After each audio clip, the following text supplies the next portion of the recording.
अच्छा बाबूजी, हम बिरहा गायक शिवलाल यादव, ग्राम लालपुर, मिर्जा मुराद वाराणसी से, और हमारी पहली बिरहा आप लोग के बीच में जाता। श्रोता बंधु से निवेदन बा कि बिरहा आप लोग जरूर पसंद करिए। बिरहा का शीर्षक कबीर का करिश्मा। भगवान भोलेनाथ के त्रिशूल पे बसी काशी नगरी, उनके विराजमान चरण पावन में मां गंगा वाहिनी, जिन्हें हम हाथ जोड़ के प्रणाम और नमन करते हैं भगवान भोलेनाथ शिव को। बिरहा में भूमिका का भाव लगल मास्टर।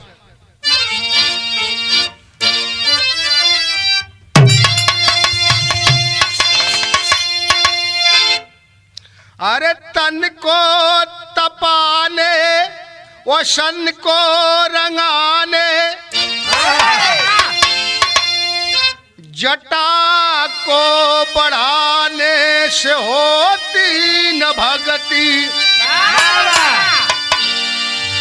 आडंबर का जाल जग में बिछाकर, भावतिकता पाने से मिलती न मुक्ति। अरे मन की तरंग मारना ही भजन है, मन मंदिर में ज्ञान ज्योति जला के, अरे निराकार आकार अनुभूति होगी,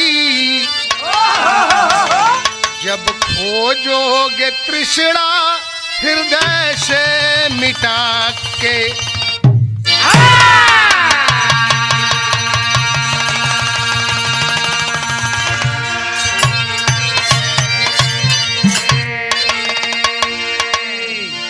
भगवान के पावे बदे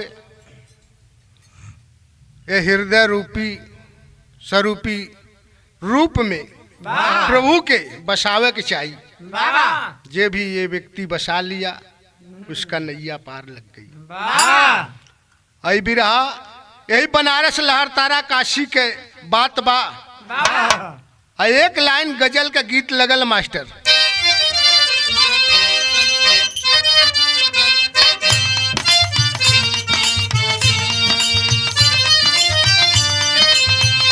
मेरे रस के कमर तूने पहली नजर, जब नजर से मिलाई मजा आ गया।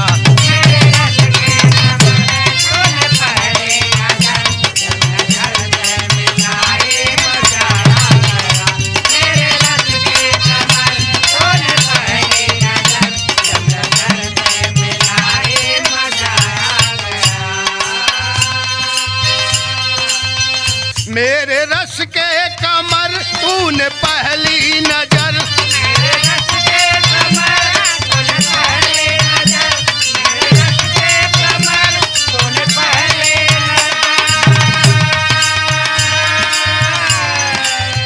मेरे रस के कमर तूने पहली नजर, जब नजर से मिलाई मजा आ गया।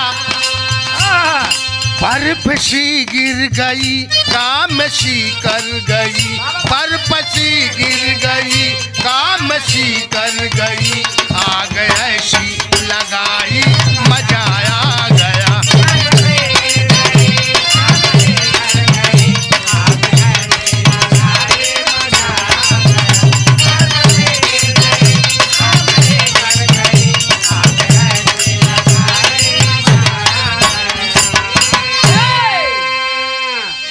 ए भैया इत गीत रहला, लेकिन भाव बिरहा में कितना बढ़िया हो।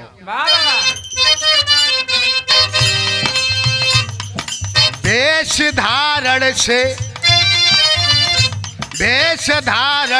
साधु हकीकत नहीं, वेश धारण से साधु हकीकत नहीं। पथयने को पकड़ने से क्या फायदा।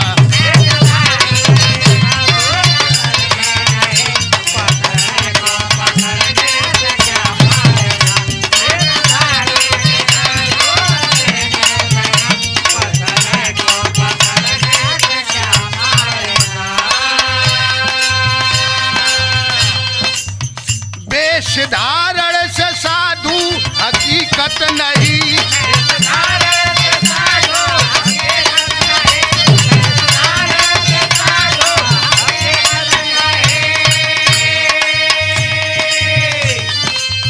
वेश धारण से साधु हकीकत नहीं, पथयने को पकड़ने से क्या फायदा। गुरु के भक्ति में शक्ति अनोखी मिले, गुरु के भक्ति में शक्ति अनोखी मिले, नियत का रंग बदलने से क्या फायदा।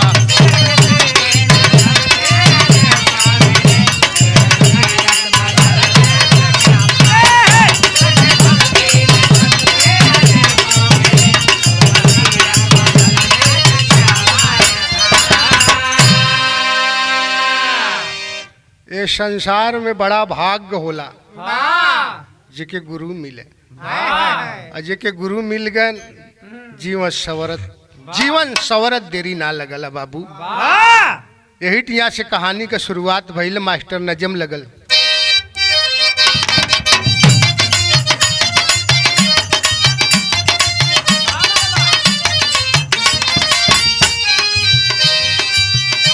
धर्म की भूमि भारत सदियों से बखान मिला, धर्म की भूमि भारत सदियों से बखान मिला, पुरुष ही नहीं देवों को स्थान मिला।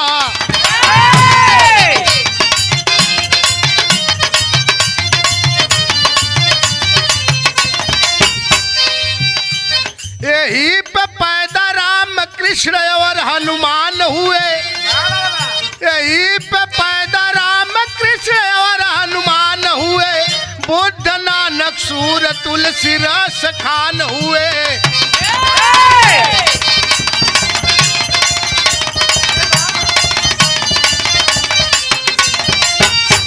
भैया भैया बात समझ ले, भगवान श्री कृष्ण और भगवान श्री राम जब जब प्रभु आए यही पूर्वांचल की धरती पर आए, असूरदास नानक जे भी विद्वान आले बनारस केंद्र काशी में, विद्वानों का केंद्र रहा काशी।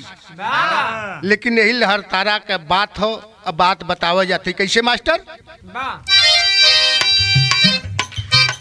जुलानी मनिरु जो संतानहीन रहे, जुलानी मनिरु जो संतानहीन रहे, निवासी काशी लहर तारा के बेदीन रहे।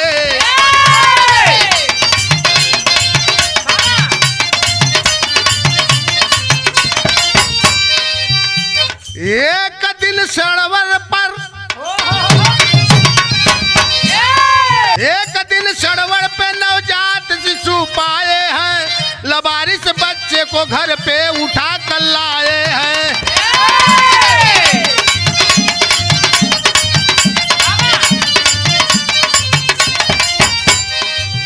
जोग जतन से बड़े प्यार से जिला करके, जोग जतन से बड़े प्यार से जिला करके, रखे कबीर नाम पद पिता के पाए हैं।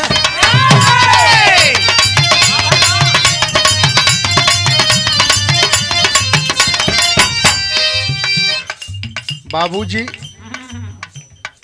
कबीरदास नीमा नीरू पहले में बताए कि लहर तारा के रहे वाला नीमा नीरू सवेरे के बेला में यही लहर तारा पोखरा से कहीं से आवत रहलन, और पोखरा पे एक शिशु सा बालक रो रहा था। बाबू और नीमा नीरू मतलब नीमा उनकर पत्नी रहे, नीरू उनकर मर्द। नीमा नीरू दोनों प्राणी घूम के आवत रहन, और बच्चा रोवत बा। अब बच्चा जब रोवत बा तो पहुंच गए बच्चा के पास, हाय हाय आवाज लगेलन कि भाई किसका बच्चा है, वाह आवाज लगौलन कि किसका बच्चा है। आगे पीछे जब कोई नहीं देखा ल तो नीमा जो है तो से अपने गोद में वो बच्चे के उठा लेती है, और जब उठा लेके अले न दोनों प्राणी घरे, और पाल पोस के थोड़ा 5 साल का जब भयल बच्चा हो तो ओकर नाम कबीर दिहन, और कबीर दास नाम पड़ गल। बड़ा खुश हन दोनों प्राणी, खुश हन। तब 5 साल का समय बीतल तो मुसलमानी के न्योता अपने हित मित टोला पड़ोस में के कबीर का हमरे शायरियत हुई। बिरहा में गीत लग गई मास्टर।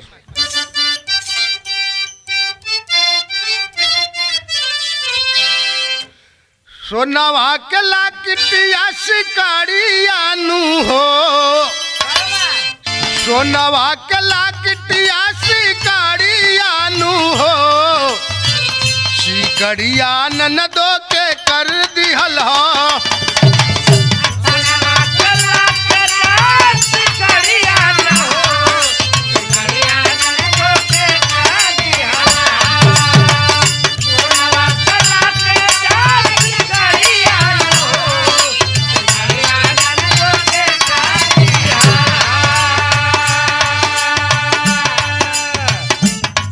पूरा भइल अरमानवा हो, ललनवा अल्लाह ताला के दिहल।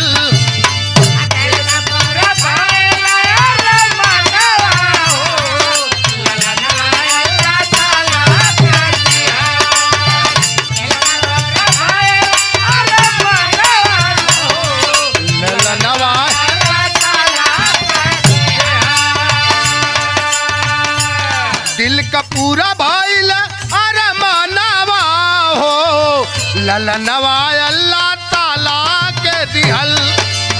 करब शरीयत के हो, करब शरीयत के अपने पलानावा हो, विधानवा अल्लाह ताला के दिहल।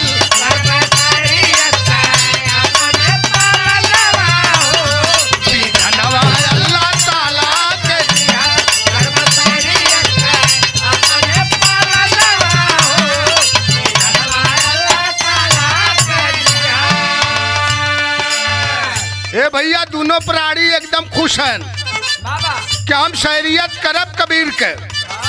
भैया बाबू घूम घूम के गांव में टोला पड़ोस हित मित के न्योता पार्टी पथा के अलन कलन भैया हमारे दरवाजे पे लोग आ जाए शहरियत के दिन। कहिया जरदा पलाव सवई घरे बनवाले,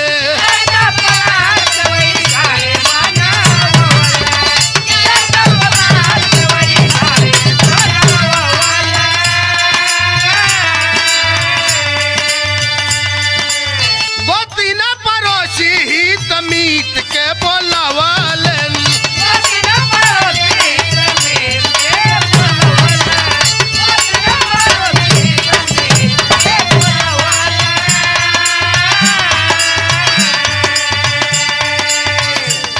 दुआरे पर मुसलमानी वाले दीनावा हो, ललनवा अल्लाह ताला के दिहल।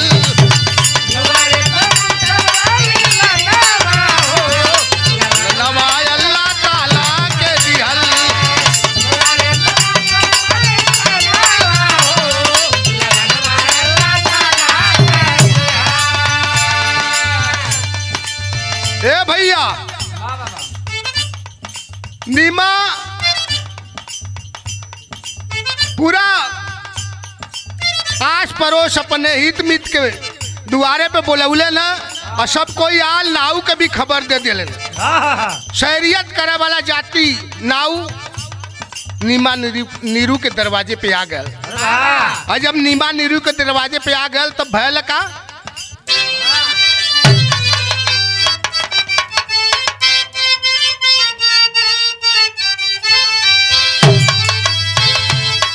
और महफिल में नौआ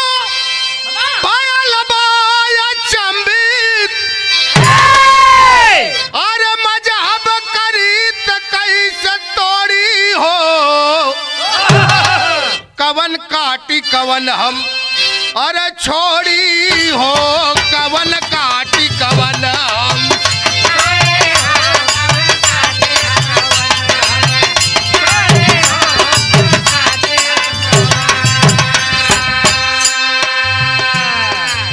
भैया जब नाऊ आल है जाति के, मुसलमानी जाति के नाऊ 5 साल के नीमा नीरू लियाई के कबीर दास के बैठा दिलन, लिप्स और आटा का चौकी बनाई के बैठैले न। और जब नाऊ शहरियत करे चलल है तो भैल का बाबू क्या बात है।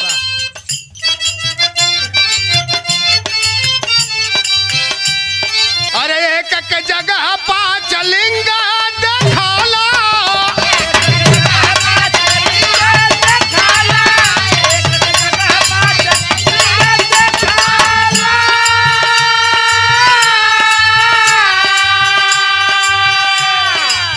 लइका के भेष, अरे लइका के भेष में भूतवा जनाला।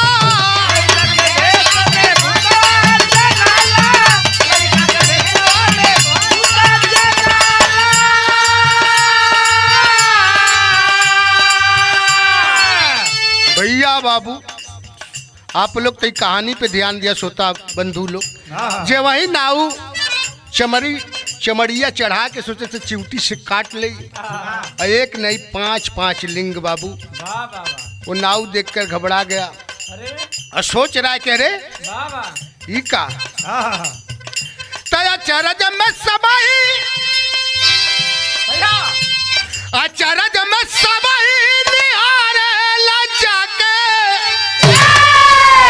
अरे बतिया न झूठी बा थोड़ी हो कवन काटी कवन हम, छोड़ी हो कवन काटी कवन।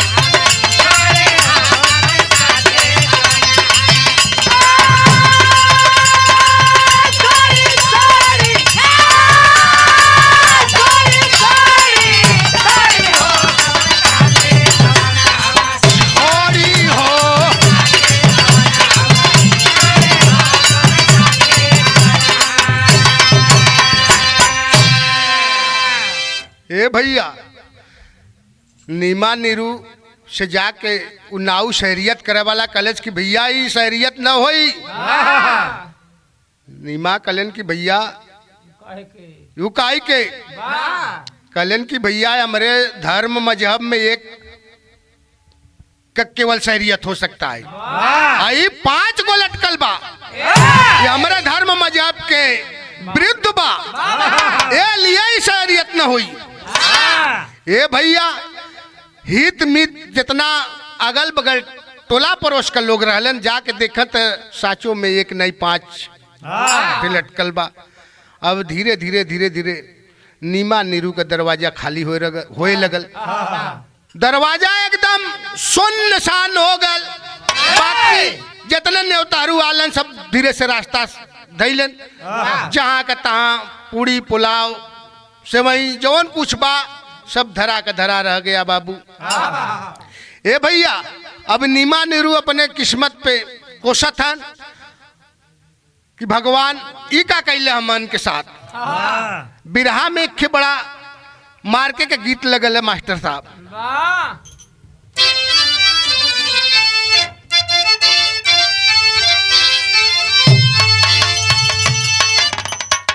अरे झूलनिया का गुजावा, झूलनिया का गुजावा टूटल राजा, जवनिया में गड़िया छूटल राजा।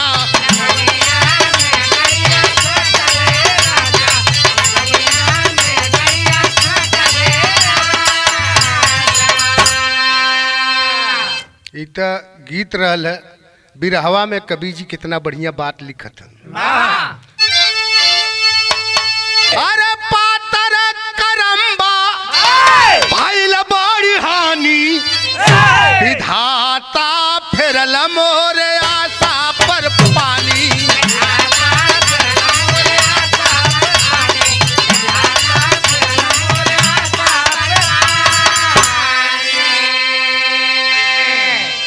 भैया हो नीमा नीरू बैठ के यह सोचत हन कि विधाता हम कवन जुग के तोहार बिगाड़ करे रहे जौन के एक ठे औलाद दिला आज वहू के ई दशा देखैले। लेकिन बाबू यह अपने किस्मत के तरसत हन अदुअरवा बैठ के कोसत हन और तबले हर कबीरदास कैले न का मास्टर। तब बालक कबीर घर से गायब भइल वही गुरु रामानंद जी के आश्रम में गइल।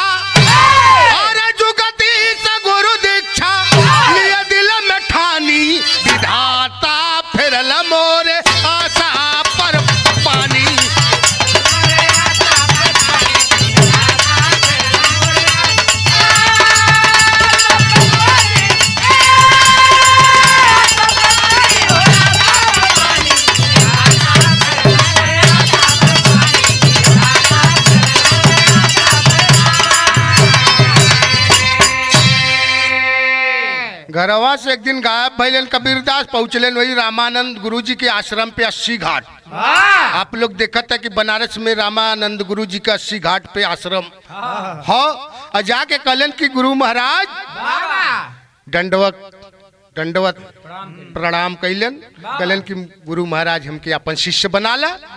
कहलन कि भाई तुम्हारा नाम क्या है? कहलन कि गुरु महाराज हमारा नाम कबीर हो। कहलन कबीर मुसलमानी जात के हो?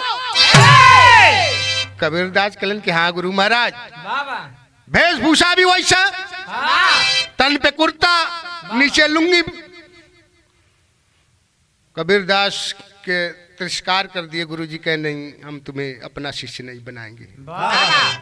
कबीरदास भी सोच गए कि गुरु महाराज आज नहीं तो कल आपको शिष्य बनाना होगा। कुछ दिन हर हर रह के कबीरदास गुरुजी के वही 80 घाट पर जब भोर में गुरुजी नहाए जाए और नहा के रोजाना कबीरदास देखलन कि गुरुजी रोज नहाए जालन।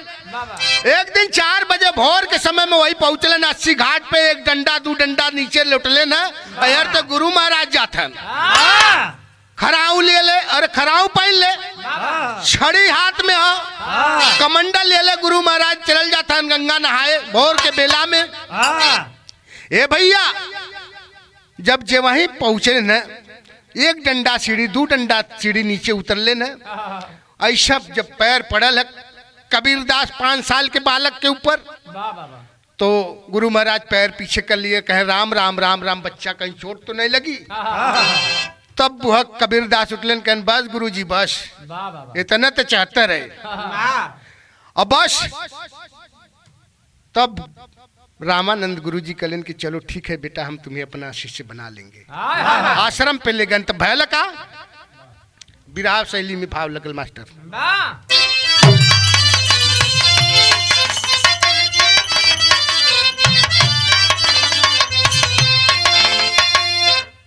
अरे जला के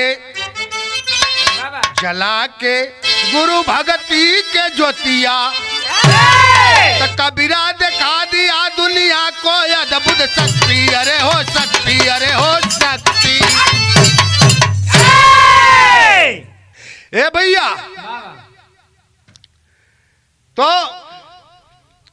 जो ना अभी कबीरदास के बारे में बताई कि काबा दुनिया जानला तो बैल का विराह में गीत लगल है।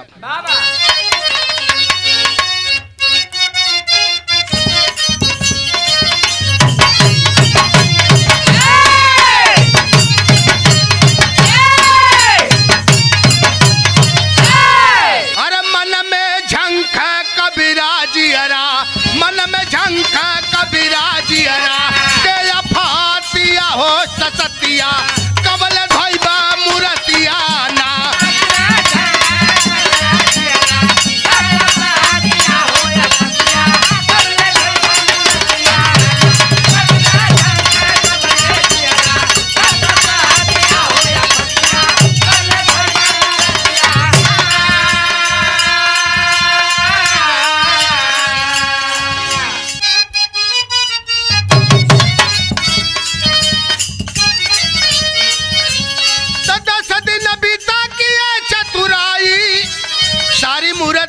से कहला जाई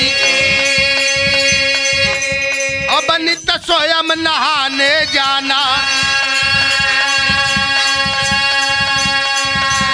गुरु के पूजा से पहले आना अरे मूर्ति लगली नहाए जाए मूर्ति लगली नहाए जाए मानवातिया हो सतिया कबल धैबा मूर्तिया ना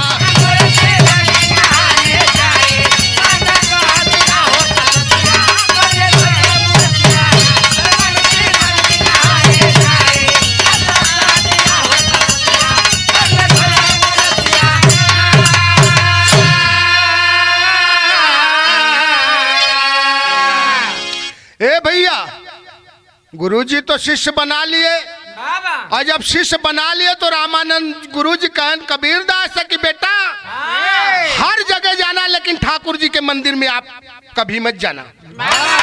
ए भैया वो समय तो कबीरदास कहन के गुरुजी हम काहे वहां जाप लेकिन जब श्रद्धालु लोग आवे मेवा मिष्ठान मिठाई चढ़े तो कबीर का मन जो न तो उनसे डोल गल जीभ से पानी आवे लगल।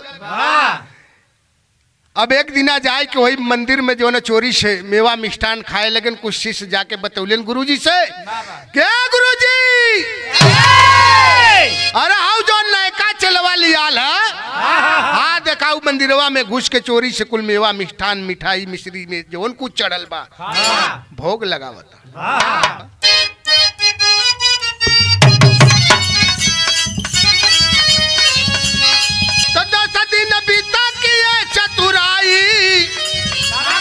और सारी मूर्ति से कहला जाई अब नित स्वयं नहाने जाना गुरु के पूजा से पहले आना अरे मूर्ति लगली नहाए जाए मूर्ति लगली नहाए जाए मानवातिया हो सतिया कबल धैबा मूर्तिया ना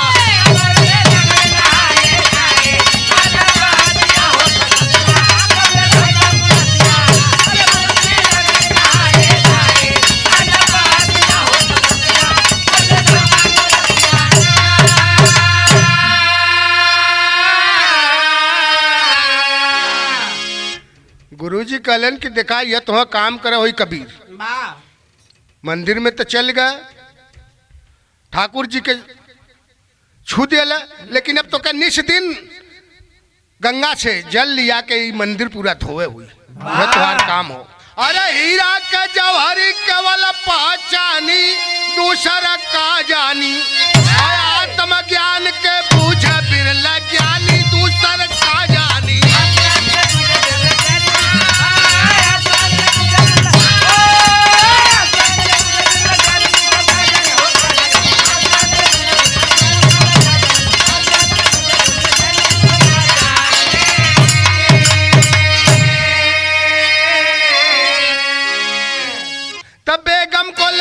सिकंदर काशी नगर में आया है शिष्यों से परिचय देकर अपना अभिलाष जनाया है।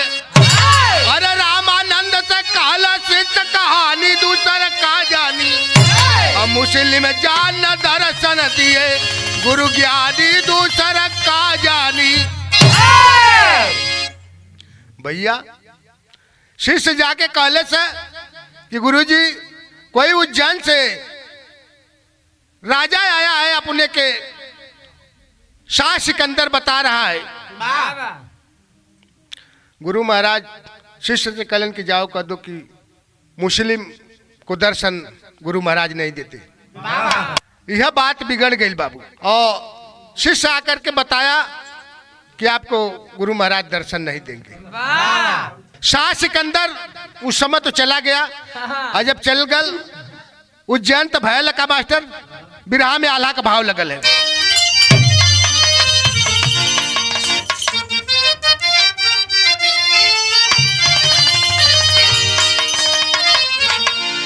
हाय राम अरे बतधर मराद जाने बात का कीमतिया बाबू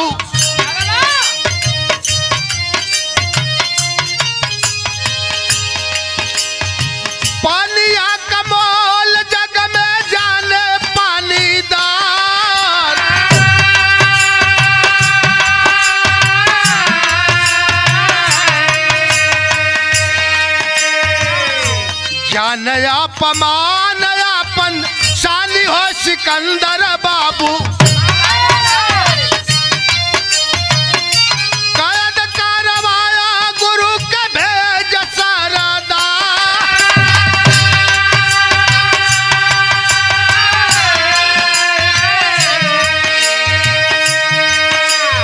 लगल नाही चारा गुरु बे चारा बन गईल बाबू, उल्टा मुसुक बाद दिया हो के अंगार।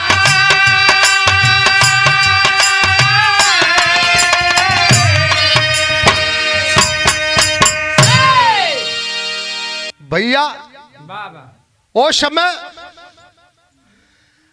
काशी से उज्जैन ले आया, अपन पूरी लश्कर लेके फौज लेकर के गया और शाह सिकंदर रामानंद गुरु जी के जो है कि उज्जैन ले आया उठा करके, बधवा करके अपने सिपाहियों द्वारा। और जौने समय बाबू उज्जैन ले गल है तो पापी कैले से का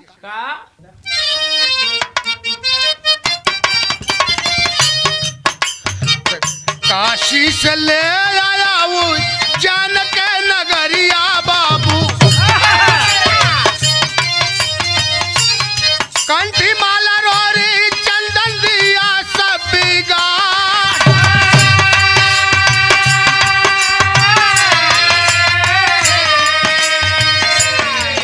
अपने समानावा जल लाद बोलवा के दादा,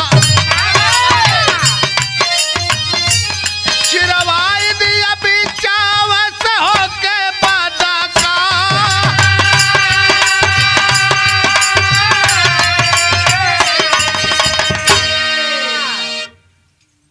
उस समय जो है कि शाह सिकंदर जल्लादों को बुला करके रामानंद गुरु जी के लसिया के बाबू बीचों बीच आरा चलवा के चिरवा दिया, और चिरवा दिया और आदेश दिया कि इस लाश को ले जाओ जंगल में फेंक दो।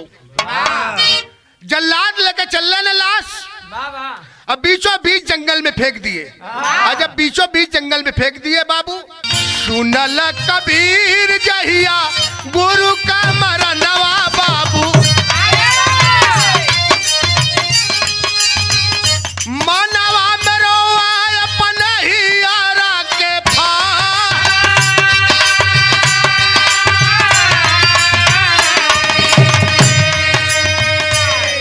होई के अधीर खोज गुरु जी कलसिया बाबू,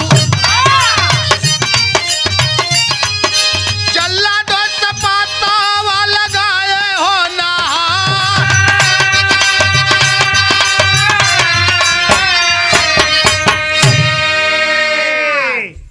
संजोग से कबीरदास भी उज्जैन में रहे। पता लगल कि शाह सिकंदर हमारे गुरु जी के बीचों बीच आ रहा चलाई के पता लगावे लगन, जल्लादन से मिलन कहन कि हाँ भैया हम सबे तो जंगल में ले जाके फेंक दिए, लेकिन अब का करबे मरले आदमी के। अरे कहे भाई बता दे कहाँ फेंके है, लोग इतने बता दे। कहन भैया वही बीचों बीच जंगल में फेंकल हो लाश।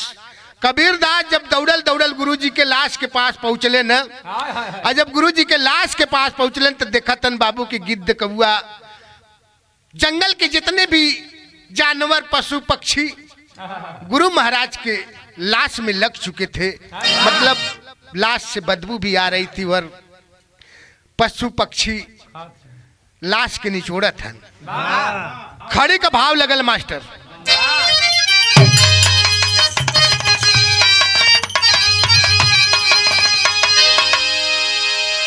तो देख दशा दिल दरबित कबीर का बरस असिया, अरे रोवल लइके गोदी में गुरु कलसिया।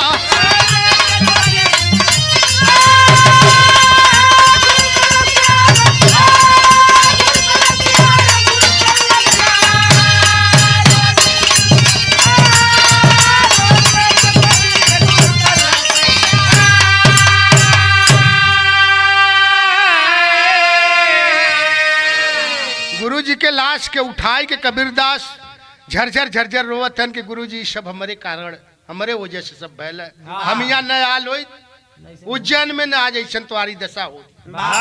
तलसिया के दोनों टुकड़ा एक में सटवला भगती के सकती सगुरु के जिलवला अरे गिर गईला चरण पे बिहा वाला भइला रसिया रोवल लई के गोदी में गुरु के लसिया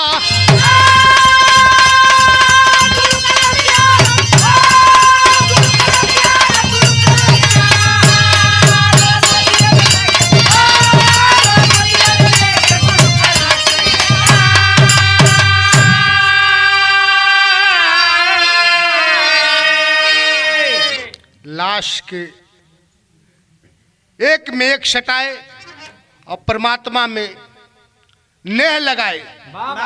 तब तक नेह लगाए जब तक कि गुरुजी के लाश जिंदा नहीं हो गई। और जब गुरुजी की लाश जिंदा हो गई तो कबीरदास आसन से अपने उठे, गुरुजी खड़ा हो गए, पैर पे गिर गए। गुरुजी कहन कि बा कबीर, आज तक हम आपके करिश्मा नहीं जाने, लेकिन आज तो इतना बड़ा विद्वान। तो सच्चाई है बाबू, गुरु बहुत भाग्य से मिले, हम पहले बताए रहे। तो गुरु जी के लेके आए, अरे गुरु जी के लेके आए काशी के नगरिया, भगती का सोर चाहू और बाजी कारिया।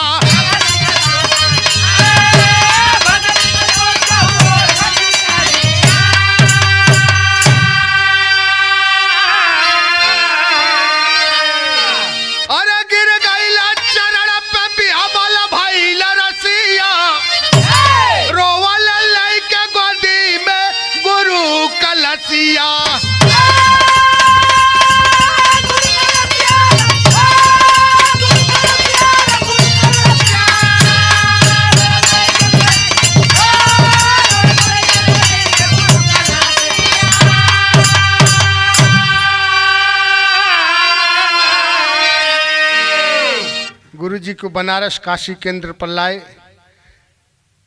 चर्चा का विषय हुआ। आज पूरे देश के लोग कबीरदास के पूजत हैं और हर भारत में, हर जगह भारत में कबीर का पूजा होत बा। जगह जगह आश्रम मठ कबीरदास का हो, प्रमाण हो। बिरहा के आखिरी लाइन,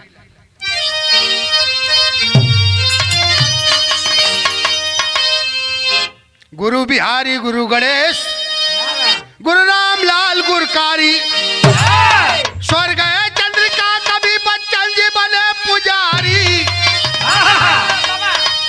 जला के गुरु भक्ति के ज्योतिया, तसिउला रामचरण भजन से मिली मुक्ति।